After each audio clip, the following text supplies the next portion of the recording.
Thank you to watching Shoaib Views channel. Today video is the second part of boiler air and gas system.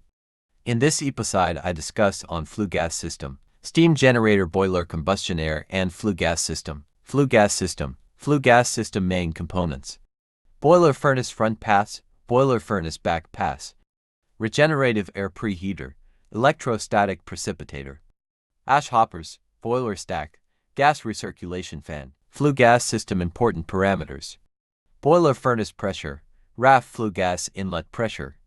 RAPH flue gas outlet pressure, RAPH flue gas inlet temperature. RAPH flue gas outlet temperature. RAPH inlet flue gas O2, stack flue gas O2. Quantity of flue gas recirculation, flue gas flow diagram. Flue gas path from boiler furnace to stack.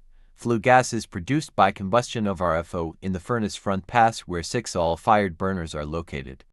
Boiler furnace is made by boiler tube walls connected to boiler drum through headers. Flue gas produced travels to the top of the furnace and transfers heat to RH, SH and PSH number for bundles to raise the steam temperature flowing in these sections. From top of the furnace, flue gas travels downwards passing through PSH number 3, PSH number 2, PSH number 1 and then through economizer, transferring heat energy according to the difference of temperature between the flue gas and steam/water.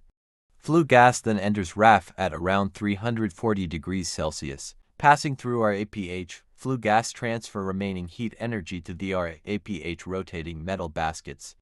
These hot metal baskets, when come across the cold air coming from SCAF, transfer this heat to combustion air and raise its temperature to around 300 degrees Celsius suitable for fuel combustion. The SCAF air outlet temperature is set so that flue gas leaving RAPH cold end basket should be above dew point of sulfuric acid at 138 degrees Celsius. This is to protect RAPH cold end baskets and downstream flue gas ducting from dew point corrosion.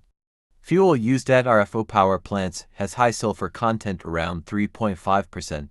Therefore, sulfur trioxide produced during combustion process will cause dew point corrosion. Keeping the exit flue gas temperature above sulfuric acid dew point avoid condensation and formation of sulfuric acid on RAPH cold baskets and downstream flue gas ducting. Flue gas then enters electrostatic precipitator ESP system where fine carbon particles are collected and dumped before ash hoppers and relatively clean flue gas is exhausted to the boiler stack. Flue gas recirculation. Part of flue gas exiting boiler furnace back pass is recirculated to boiler furnace bottom through a recirculation fan to bring down furnace peak temperatures. Flue gas recirculation, on one side decrease furnace peak temperatures and reduce NOx formation. On the other side uniform furnace temperatures are achieved along the width of the furnace giving uniform heating in superheaters. This was the part 2, final part of boiler air and gas system.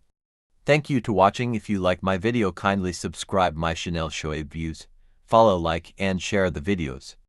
On this channel you can watch more videos on technical, informatic, auto and Islamic and entertainment videos.